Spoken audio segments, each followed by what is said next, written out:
Weiter geht's bei Assassin's Creed Syndicate. Noch mit dem Groschroman sind wir hier unterwegs und wie gehabt, ich mache überhaupt keine gute Figur hierbei. Weil ich einfach immer ständig den falschen Typen beschuldige und obwohl ich mir eigentlich immer alles durchlesen, irgendwie das Gefühl habe, der müsste sein, oder irgendwie eine Person filmen doch noch, dabei haben die schon längst befragt und ja, es ist nicht so wie gewünscht.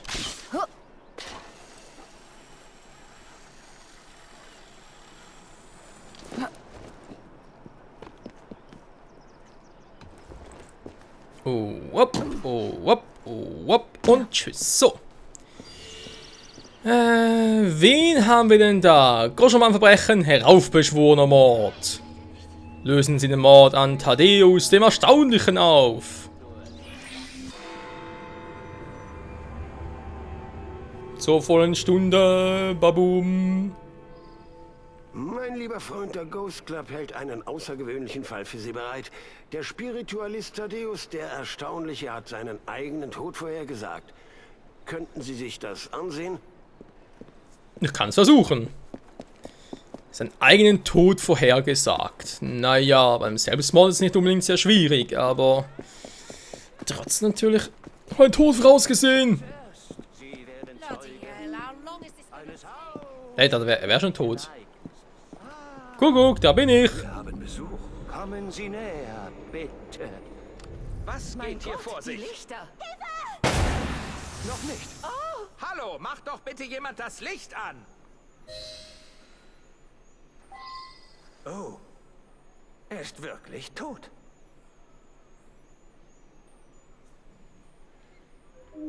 Okay, jemand kann in Gegenwart eines Assassinen einen Mord verüben und sie hat natürlich nichts bemerkt. Ist klar. Thaddeus Leiche. Ein Messer hätte klang aber gerade so nach einem Revolverschuss. Haus des Hellsehers, Thaddeus Leiche. Sein Haar und seine Kleidung sind leicht versenkt von Explosion. Ein blutiges Messer steht in seinem Körper.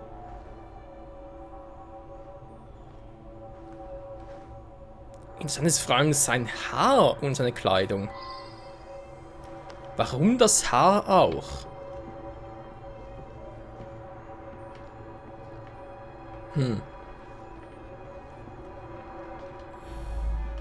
Ich verstehe nicht, was passiert ist. Er hat seinen Tod vorhergesagt, aber so hätte ich es nicht erwartet.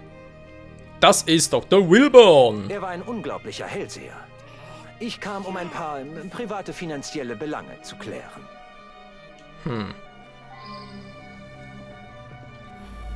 Mr. Howard Roberts. Es ist so frustrierend. Ich hatte nur eine Frage, doch ich musste Sitzung für Sitzung immer wieder kommen. Jedes Mal hat Thaddeus eine weitere Ziffer aus dem Jenseits geholt, jedoch niemals die komplette Kontonummer. Heute versprach er mir, alle Ziffern zu geben. Die Frage ist doch aber, von welchem Konto und wollte der Inhaber das verhindern? Ich hatte gehofft, etwas von meiner Liebsten zu hören. Ich bin überzeugt, dass Thaddeus mir Mittens Wünsche übermittelt hätte. Sie muss mir sagen, wem ich mein Vermögen hinterlassen soll. Jetzt, wo Thaddeus fort ist, werde ich es wohl nie erfahren. Vielleicht das Vermögen von Lady Ursula? Ich suchte ihn nach dem Tod meiner Katze auf. Mittens ist mein geliebtes Kätzchen. Sie wurde vor ein paar Wochen von einem Milchwagen überfahren. Seitdem versuche ich verzweifelt, Kontakt mit ihr aufzunehmen. Es geht mir nicht gut und ich habe wohl selbst nicht mehr lange zu leben. Okay, es ist wohl wirklich ihr Konto. Den Rest war gerade ein bisschen, weiß auch nicht, war gerade ein bisschen seltsam. Wer bist du? Das ist der gute alte Er Douglas. war nichts als ein Hochstapler. Er hat jede Woche eine Seance mit all seinen Kunden abgehalten. Mit mehreren Leuten wirkt das alles noch viel dramatischer. Natürlich. Ich begleite Lady Ursula zu den Sitzungen. Sie ist angeschlagen und benötigt Unterstützung. Ich glaube nicht wirklich an ein Leben nach dem Tod, aber wenn es Milady beruhigt, soll es mir recht sein. Wenn er davon erfahren hat, dass Thaddeus die Kontonummer von der guten Lady wusste, von Lady Ursula, und das dem anderen Typen stecken wollte, hätte er natürlich ein Motiv gehabt, weil so während die Lady, natürlich hatte sie keine Ahnung, wem soll sie Vermögen lassen. Douglas ist immer der Nette, der sie pflegt und so weiter. Natürlich naheliegend, dass sie ihm alles vererbt. Ich behaupte, er war's. Also ich rede schon. Ich bin gut. Ich bin heute richtig gut. Janice Asquith? Sitzung. Der Verlust von Thaddeus bedrückt mich. Das Seltsame ist, dass er uns vor seinem Tod noch alle Fragen beantworten wollte. Aber wieso hat er seinen eigenen Tod vorhergesehen? Und vor allem natürlich, was soll das Ganze für eine Nummer überhaupt werden? Ich meine, Tod im Sinne von einfach schon das Licht, oder? So flupp, und dann wäre er aber weg gewesen. Quasi verschollen und tot, weil das wirklich selbst tot gewesen wäre. Oder aber er hat sich selbst für tot erklären lassen. Sie, Lady Ursula, hätte das Geld auf ihn übertragen. Aber es gibt keinen Sinn mit der Kontonummer. Hä? Das gibt überhaupt keinen Sinn. Ich habe keinen Zweifel, dass seine Kräfte echt waren. Er wusste über meine alltäglichen Abläufe Bescheid und alle möglichen Details, die sonst niemand hätte wissen können. Er wäre sicher in der Lage gewesen, Kontakt zu meiner Schwester aufzunehmen. Schwester? Ihre Schwester? Ich bin hergekommen, um zu entscheiden, ob ich einen Heiratsantrag annehmen sollte. Thaddeus wollte meine verstorbene Schwester kontaktieren, um sie um Rat zu fragen. Thaddeus war ein ehrlicher Mann, der mir helfen wollte, die richtige Entscheidung zu treffen. Was soll ich jetzt nur machen? Da bin ich überfragt. Nun gut, Hinweise. Wo sind überall welche? Hinweise, ich suche Hinweise. Das wird wohl die Explosion gewesen sein. Haus des Hellsehers. Zeitschaltuhr und Blitzpulver. Eine rudimentäre Zeitschaltuhr mit dem verkohlten Resten einer angebrannten Lunte. Die Lunte führte zu einem leeren Gipszylinder, der offenbar eine nicht hüllige Menge Pulver für einen Lichtblitz enthielt. Das war wohl der Knall. Okay, und das Angesenkte, da muss er irgendwo vielleicht sogar am Nacken getragen haben oder so etwas. Das einfach nur spektakulär aussah. Ich meine, der Typ, der war eigentlich am nächsten bei ihm, war Dr. Wilburn. Dann kurz Messer rein, Lichtblitz, okay, ein paar Sekunden gedauert, wieder zurückgestanden, oh, plötzlich tot. Doch.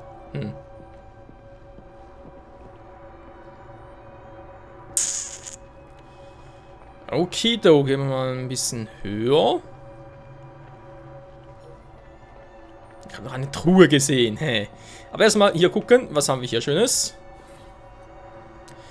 Aus Hellsehers Kundenliste, ein Liste mit Adresse von Thaddeus Kunden. Für den Kunden gibt es außerdem 2 Spalten. Manche Spalten weisen auf Großsummen Geld für die Sitzung hin. Ist unklar, wenn die zweite Verweisung ist, fehlt Dr. Wilburn auf der Liste. Wieso fehlt Dr. Wilburn? Genau, seltsame Zahlungen, Kundenliste,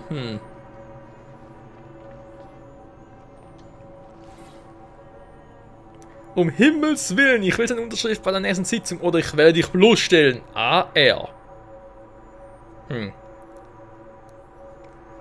Natürlich interessant, das heißt seine Unterschrift. Warum seine Unterschrift?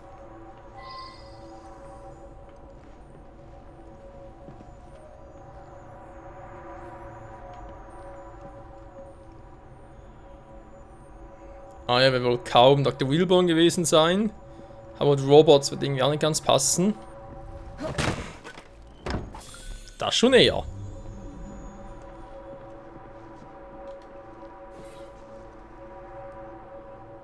Ein unterschriebenes Schriftstück, das es Thaddeus mir erlauben würde, als Howard Roberts gesetzlicher Vertreter zu agieren. Ob mir irgendjemand mehr dazu sagen kann? Wieso bei Howard Roberts überhaupt? Der hat Requisiten, Blitzpulver 8 Schilling. Okay, eine Quittung, gut. Bringt uns gar nicht sehr viel weiter, aber hey, gut zu wissen. Haben wir hier noch? Vergibt, vermutlich schon vor Wochen geschrien. Ich habe einen Landstreicher entdeckt, der in der Taube nach der Straße lebt. Der Keller raucht wie ein Schlott und versorgt mir für ein paar Zigaretten mit allen nötigen Informationen. Mit allen nötigen Informationen.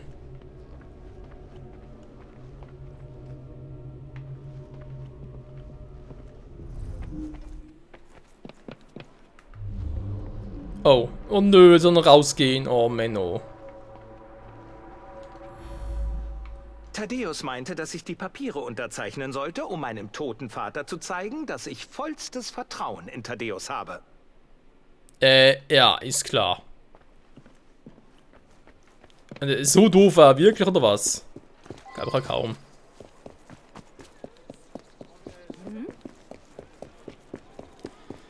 Haus der Roberts. Sag mal, ist es... Die ganze Stadt oder Maschinen oder was ist los?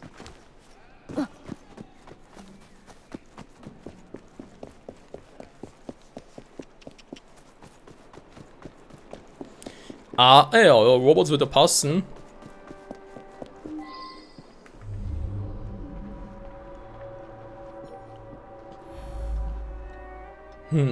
Ah, nee, Roberts. Das würde sogar sehr gut passen. Mein Bruder ist geradezu besessen von diesem geheimen Bankkonto. Er hat fast das gesamte Vermögen meines Vaters geerbt, wie es sich für den Stammhalter gehört. Doch ein Teil davon liegt auf einem Geheimkonto. Ich gehe nicht davon aus, dass es sich um eine große Summe handelt.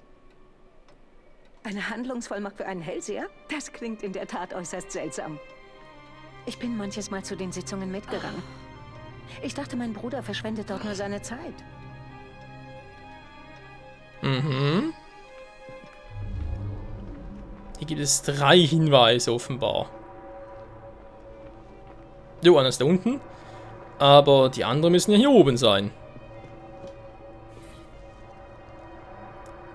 Bentlam Bank durchgestrichen, Bentlam von Kent, also durchgestrichen, York Bank. Okay.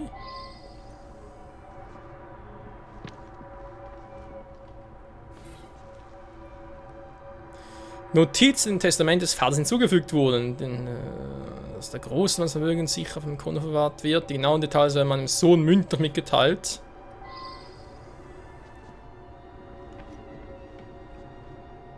Jo. Und sie wohl das Konto haben hat, deswegen Thaddeus erpresst. Okay, das würde natürlich soweit Sinn ergeben. Aber, ja, wer hat ihn dann getötet, Thaddeus? Das wiederum gibt ja keinen Sinn. Felix Magnus, dramatischer, erwähnt wurde. Wir wissen noch, der Filzen wird tot erklärt, dass er selbst als Kunde anwesend war. Interessant.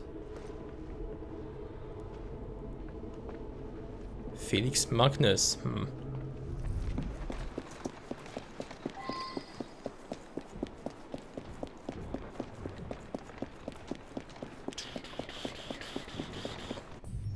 Ja, weiter ist das eigentlich genau. Das geht noch und dann da und dann vielleicht mit der Kutsche zurück, jo.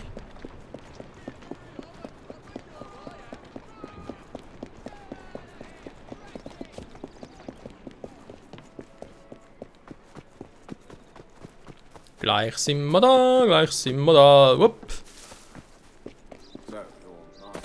Jupp, und zack, da bin ich schon. Hallöchen, bester Kumpel Thaddeus. Ihr Vater erwähnte diesen Hochstapler. Ich weiß sehr wohl, dass es an ihm lag, dass sich unsere Verlobung verzögert hat.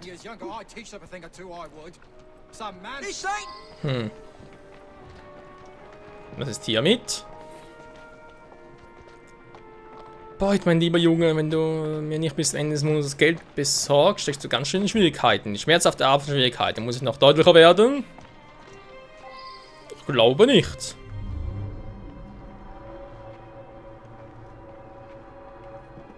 Und oben hat es noch eine verdächtige Person. Sehr interessant.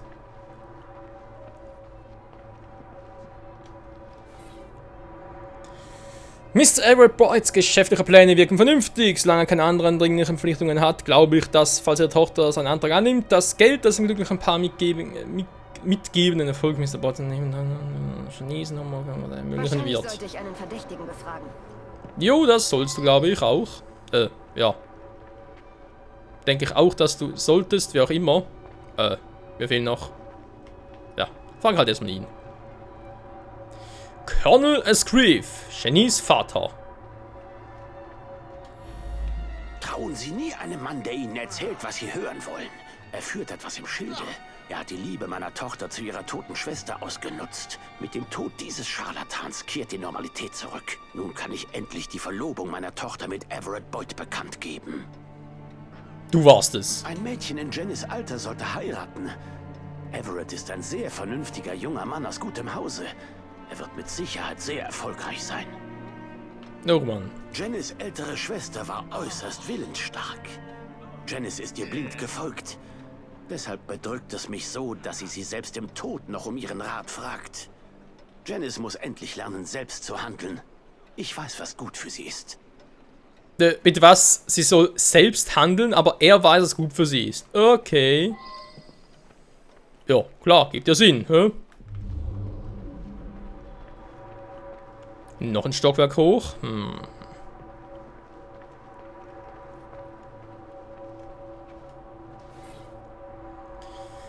Meine Schwester ihn gutheißen würde, hat mich noch nicht so zu Everett drängen würde.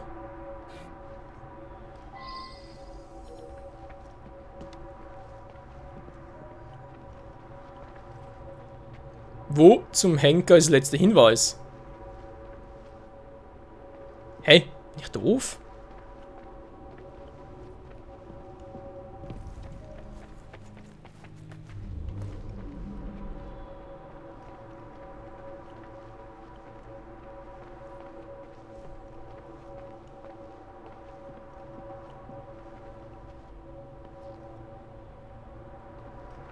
Es gibt hier 4 Hinweise, aber es sind nur 3. Seltsam. Janice ist ein liebenswertes Wesen. Ich wäre hoch erfreut, würde sie meinen Antrag annehmen. Ich verehre sie sehr. Liebenswertes Wesen. Ich verehre sie sehr. Ich kenne den Besitzer einer lokalen Brauerei und bin überzeugt, dass das Geschäft florieren wird. Er braucht nur etwas Startkapital. Jetzt, da ich Janice endlich heiraten kann, investiere ich meine Mitgift in die Brauerei und mache ein Vermögen. So, er kann sie also endlich heiraten, weil der andere Typ tot ist. Ja, also dann, wo hier der letzte Hinweis sein soll. Weil ich sehe hier... da draußen?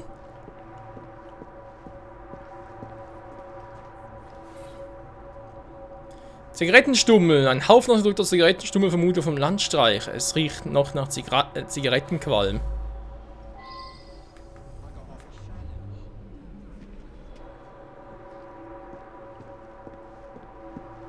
Okay, wir machen jetzt definitiv einen auf Geralt von Riva.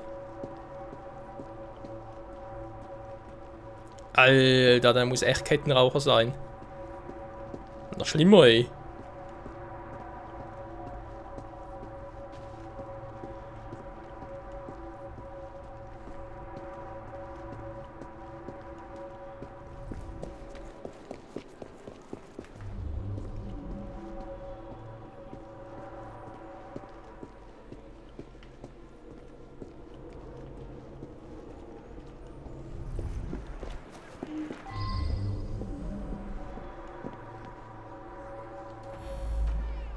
Billy! Das bin ich. Ja, so ein Kerl kommt hier gelegentlich mal vorbei.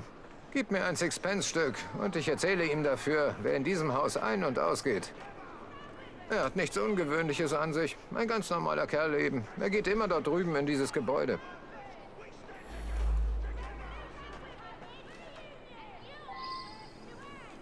Kumpel, du warst es. Jemanden beschuldigen. Büro.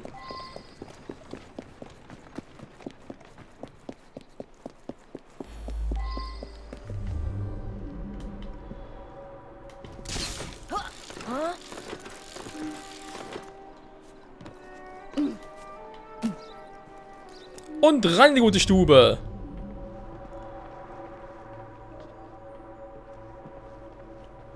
Vier Hinweise, okay. Hier geht es gerne nochmal ein Stockwerk weiter hoch.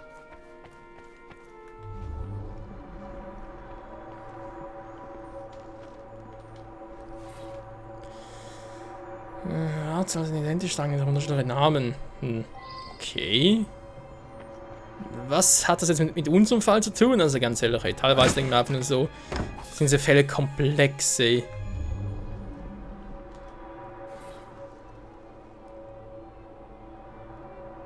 Katze soll ja sagen, dass er erben soll. Janies Schwester nannte sie Sissi. Die Katze spielte gerne mit Teelöffeln. Will das dir sagen, das ist auch sehr gut. Kennt Kontonummer, braucht nur für Zugang. Howards Vater liebte Sumpfhuhnjagd. Wahrscheinlich sollte ich einen Verdächtigen befragen. Vermutlich schon.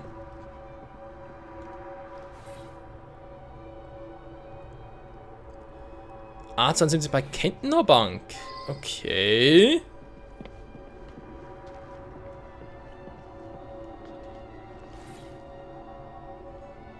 Wie kann nach dem anderen wie immer, also die anderen Verdacht zerstreuen. Schloss im Sichtlass, wie es meinen großen Lichtblitz an. Es müssen überzeugt sein, dass es mich das getötet hat. T der Erstaunliche.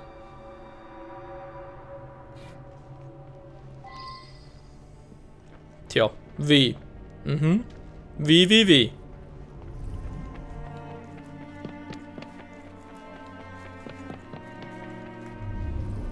Also, ich habe schon alle Hinweise, okay. Dann raus hier. Und gucken, wie ich jetzt hier weiterkomme. Kuckuck. Dankeschön. Eine Kutsche. Ich brauche eine Kutsche. Wo ist eine Kutsche? Da, die kommen mir direkt entgegen. Brave Kutsche, brave Kutsche.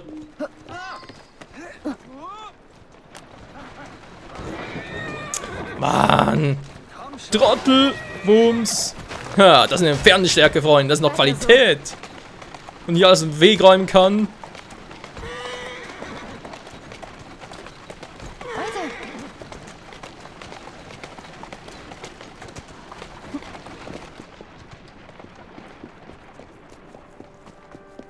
Lady Ursula.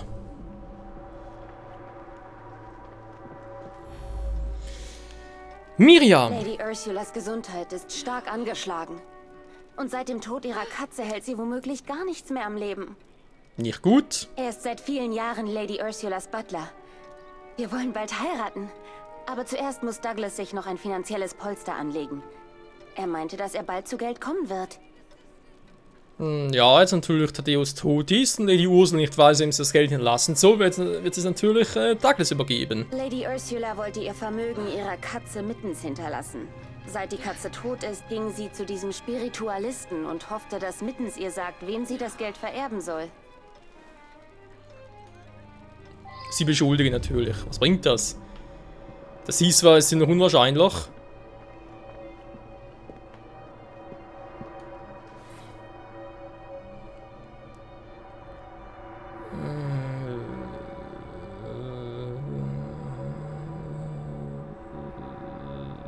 Da steht irgendwie nichts Besonderes.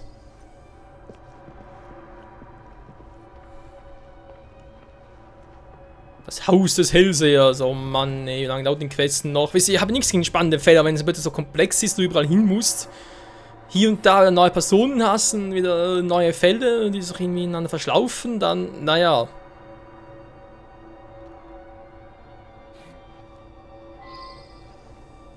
Wird es eben nicht unbedingt einfacher.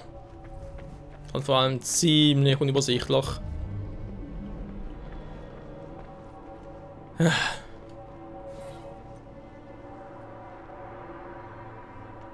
So. Lady Ursulas Haus, Lady Ursulas Testament. Das ist endlich mal etwas Interessantes.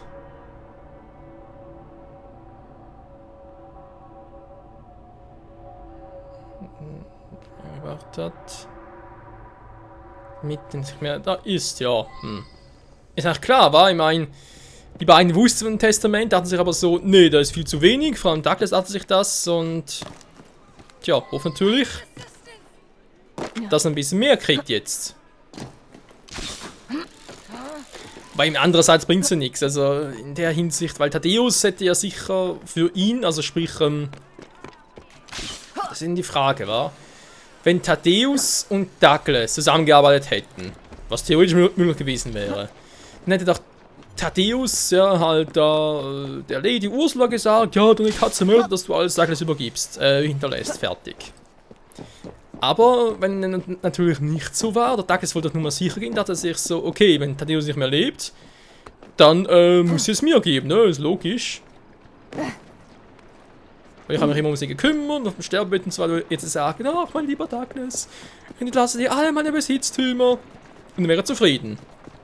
Theoretisch. du Scheiße, gibt es ja viele Personen.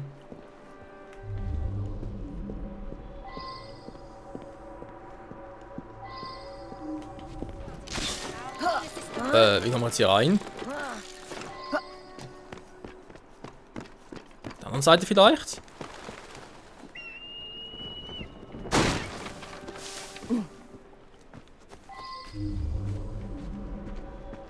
Ja, natürlich. Hier hat es eine offene Tür. Dann da ist ja auch offen. Wir haben gerade geguckt.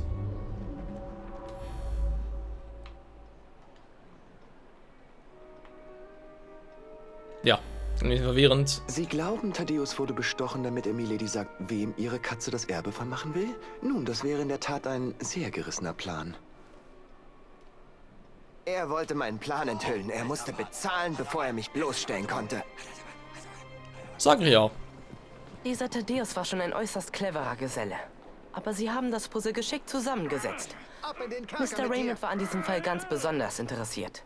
Ihn hat Thaddeus falsches Spiel sehr beeindruckt. Mich ebenso. Heraufbeschworener Mord. Der Spiritualist Thaddeus Smith betrug wiederholt nicht nur seine Kunden, sondern auch die Freunde und Familien der Kunden. In einer Stadt nach der anderen lockten Thaddeus und sein Komplize Dr. Wilburn in verzweifelten zu sich, um mit dem Verstorbenen im Jenseits zu sprechen. Der Betrüger wurden dabei bezahlt, einmal von ihren Kunden und einmal von denen, die ihnen nahestanden und sie manipulieren wollten. So hoffte Miss Anna Rhodes rechtliche Befugnis über ihren Bruder zu erlangen, um ein geheimes Bankkonto zu plündern. Mr. Everett Boyd wollte seinen Heiratsantrag an Janice Esquive nachhelfen, um an eine vielversprechende Mitgift zu gelangen.